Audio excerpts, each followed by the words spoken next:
महाभारत का सबसे महान योद्धा, जन्म से भीष्म नहीं था, उसका नाम देवव्रत था।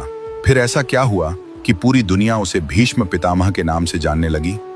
एक दिन राजा शांतनु को सत्यवती से प्रेम हो गया, लेकिन सत्यवती के पिता ने ऐसी शर्त रखी जिसने पूरे कुरुवंश वंश का भविष्य बदल दिया। सत्यवती के पिता चाहते थे कि केवल उनकी संतान ही हस्तिनापुर की गद्दी पर बैठे। यह सुनकर देवव्रत स्वयं उनके पास पहुंचे। देवव्रत ने पहले राजगद्दी का त्याग किया, फिर उन्होंने आजीवन ब्रह्मचर्य की प्रतिज्ञा ली ताकि उनकी कोई संतान कभी सिंहासन का दावा न करे।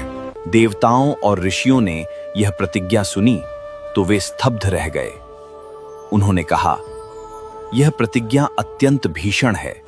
उसी भयानक प्रतिज्ञा के कारण देवव्रत को भीष्म कहा गया और वही प्रतिज्ञा उन्हें महाभारत का सबसे सम्मानित योद्धा बना गई।